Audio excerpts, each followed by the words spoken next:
बिस्मिल्लाहिर्रहमानिर्रहीम and welcome back to my YouTube channel. आज के इस वीडियो में हम करेंगे इलामा इकबाल ओपन यूनिवर्सिटी का जो सब्जेक्ट है MTA 3001 की असाइनमेंट नंबर 2, जिसमें यूनिट इंक्लूड्स थे 5 to 9।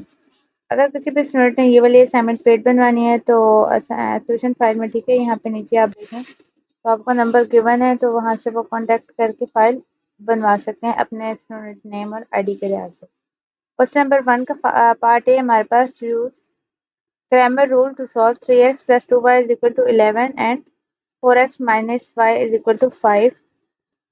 ये मेरे पास इसकी सोल्यूशन फाइल है। सबसे पहले हमने कोएफिशिएंट ऑफ मैट्रिक्स लिखे, ठीक है, फिर हमने इसका डिटर्मिनेंट फाइंड किया, फिर हमने वैल्यू को इक्वेट किया कि कौन सी किस चीज़ की इक्वल थी, तो फिर हमारे पास इसका जो नेक्स्ट सोल्यूशन आया,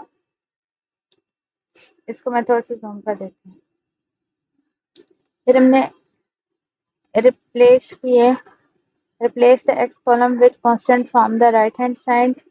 फिर हमने डिटर्मिनेंट को कंप्यूट किया, फिर हमने रिप्लेस किया वाई कॉलम विद कांस्टेंट के साथ, फिर हमने इसको कंप्यूट किया, फिर हम यहाँ पे हमने क्रैमर रूल लगाया, तो वैल्यू ऑफ एक्स और वैल्यू ऑफ वाई दोनों आ गई हमारे पास। इसी का पार्ट बी था solve the system of equation using Gaussian elimination. X plus 2y plus 3z is equal to 9 and 2x plus 3y plus z is equal to 8 and 3x plus y plus 2z is equal to 7। चलते हैं solution file की तरफ। Part B हमारे पास यहाँ से start हो रहा है। सबसे पहले हमने ऑगमेंटेड मैट्रिक्स लिखे, फिर हमने एलिमिनेट किया x from R2 and R3 से, जिसमें हमने ऑपरेशन 1 मीन के रो ऑपरेशन अप्लाई किया। फिर हमने ऑपरेशन 2 किया, जिसमें R3 पे हमने अप्लाई किया कि R3 माइनस 3R1, और फिर हमने न्यू ऑगमेंटेड मैट्रिक्स बनाया, ठीक है। इसके बाद फिर हमने किया था, एलिमिनेट किया था y को R3 से, जिसमें ऑपरेशन 3 हो गया हमारे पास, मीन R3 माइनस 5R2 के। ये था, आप इसको चाहें तो मैट्रिक्स फॉर्म में भी कर सकते हैं, चाहे तो इस फॉर्म में भी कर सकते हैं। तो रो थी हमारे पास बन गई ये। अब हमारे पास था अपर ट्रायंगुलर मैट्रिक्स।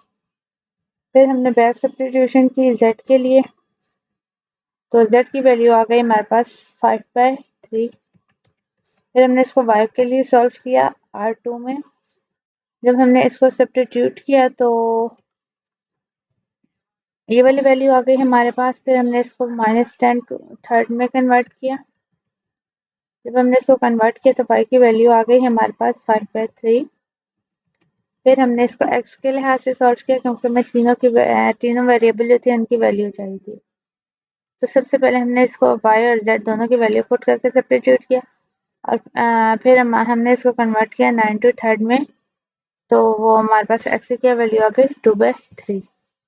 चलते हैं क्वेश्चन नंबर 2 की तरफ। Find the 20 term of the arithmetic sequence 12, 19, 26 and 33 और up to so on. Okay, सबसे पहले हमने आइडेंटिफाई किया टाइप ऑफ सीक्वेंस के वो थी कौन सी, तो अरिथमेटिक सीक्वेंस था। क्यों? क्योंकि जो डिफरेंस बिटवीन था वो कंसेप्टिव टर्म में वो कांस्टेंट था।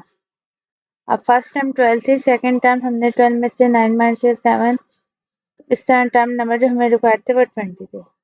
यूज था हमने फार्मूला किया था n टर्म के लिए, और फिर हमने सब्स्टिट्यूट करके यहाँ पे वैल्यू फाइंड कर ली। अब हम करेंगे find the sum of infinite series 8, 4, 2, 1 और आगे चलती जा रही है। सबसे पहले हमने इसकी भी टाइप आइडेंटिफाई की कि ये टाइप कौन सी है। ये term is obtain by multiplying the previous term by 1/2, so geometric series है हमारे पास। फिर हमने क्या किया, हमने इसकी फर्स्ट टर्म की वैल्यू निकाली, और फिर हमने कॉमन रेशियो निकाली कि इसकी कॉमन रेशियो क्या बन रही थी। इसके बाद हमने चेक किया कि इनफिनाइट जो सीरीज है, ठीक है, उसका सम एग्जिस्ट कर रहा है या नहीं। And infinite geometric series convert only if r जो है वो लेस देन हो 1 से। उसके बाद हमने फार्मूला पुट किया, फार्मूले में हमने वैल्यू पुट की, तो फाइनल आंसर आ गया हमारे पास 16। अब हम चलते हैं क्वेश्चन नंबर 3 की तरफ, solve the triangle ABC, A is equal to 8, B is equal to 6 and C is equal to 60 degree using the law of cosine. ये वाली जो थी हमें वैल्यू गिवन थी, सबसे पहले हम लॉ ऑफ कोसाइन यूज करेंगे, फिर हम इसमें वैल्यू पुट करके इसको सब्स्टिट्यूट करेंगे। ठीक है, तो सी की वैल्यू आ रही है हमारे पास 7.21। अब हमने फाइंड करना है find A using the law of cosine. तो लॉ ऑफ साइन होता है हमारे पास A by sine A is equal to C by sine C. हमने इसको रीअरेंज किया, फिर हमने इसको सब्स्टिट्यूट वैल्यू कर दी, फिर हमने इसको आगे मजीद सॉल्व किया तो ए की वैल्यू आ रही है हमारे पास 74 डिग्री। सेम अब हम एंगल बी की वैल्यू निकालेंगे। एंगल बी के लिए हम इसका सम करेंगे, सम ऑफ ट्राइंगल होता है प्लस बी प्लस सी, मीन जो तीनों एंगल होते हैं उनका सम कर दो 180 डिग्री। ठीक है, अब जिसकी वैल्यू फाइंड करनी है जिसको राइट हैंड साइड पे ले जाएंगे, बाकी को सॉल्व करेंगे तो बी की वैल्यू आ रही थी 46 और ये हमारे पास जो डेटा कुछ गिवन था और कुछ हमने वो फाइंड किया। इसी का पार्ट बी था, draw the graph of sine x and cos x for 0 is less than or equal to x or x is less than or equal to 2 pi, mark their amplitude periods and 0 clearly।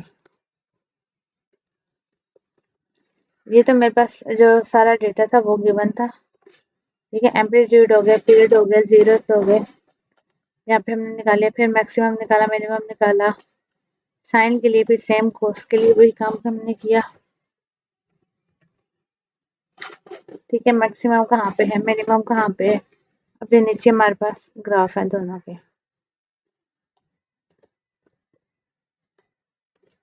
ये हो गया sign का graph और ये हो गया हमारे पास cos का ग्राफ।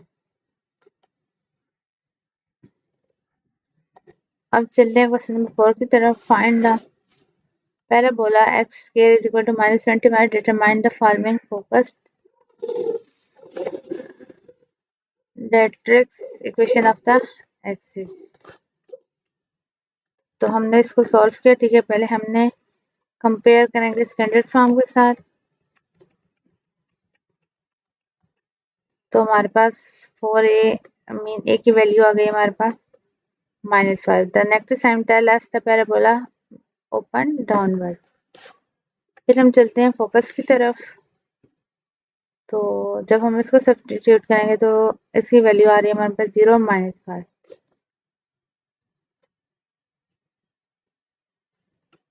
डायरेक्ट्रिक्स को जब हमने सॉल्व किया था हमारे पास y की वैल्यू आ रही 5 और equation of axis the axis of symmetric for the parabola is the y axis given by x is equal to 0। यहाँ पे ये क्वेश्चन भी एंड हो गया। अब पार्ट बी था इसका, right equation of circle that passes through the origin and has its center at 2 and -3। ये जो वैल्यू थी ये हमें गिवन थी। ठीक है,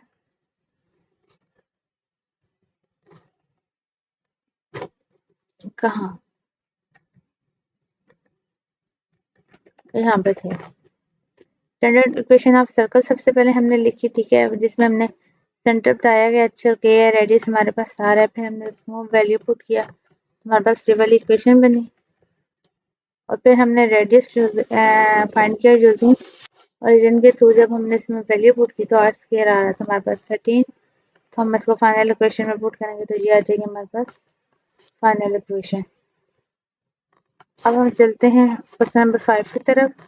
Sketch the polar curve defined by r is equal to 1 plus cos theta. What type of curve is this and about what axis is it symmetric?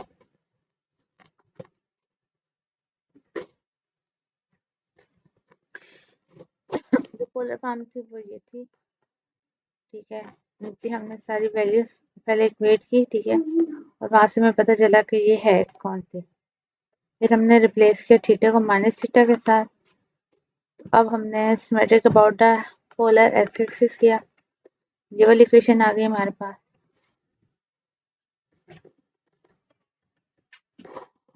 और point light downward from the polar था। ठीक है, when theta is equal to 2 pi था और ये इसका curve था।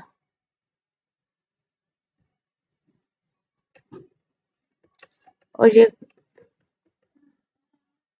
कुछ गिवन डेटा था हमारे पास, ठीक है, जो ऊपर वाले पेज पे ना मिस हो गया था। इसके बाद हम चलते हैं अपना लास्ट पार्ट की तरफ। Find the parametric motion x is equal to positive y is equal to sin t. Find the arc length traced from t is equal to 0 to t is equal to pi. Use the arc length formula for parametric curve. x is equal to cos theta, y is equal to sin theta। यहाँ पे हमने arc length find करनी थी, t is equal to 0 and t is equal to pi। सबसे पहले हमने formula use किया, उसके अंदर हमने वैल्यू पुट कर दी। इसको हमने फिर आइडेंटिटी वही वाली यूज की, ठीक है, वो जो होती है sine square x plus cos square x is equal to 1। और यहाँ पे ये इतना ही हमारे पास आंसर था, तो वो सर्कमफ्रेंस आ रहा था 2 पाई। तो अगर हम 2 पाई को 2 से डिवाइड करें तो आंसर जो मीन उसका जो हाफ होता है वो होता है हमारे पास पाई। यहाँ तक था, यहाँ तक थी हमारे पास असाइनमेंट नंबर 2 CS GMT 3001 की प्री कैलकुलस की। अगर किसी भी स्टूडेंट को ये पेज बनवानी है तो वो कॉन्टैक्ट कर सकते हैं। Okay, thanks for watching.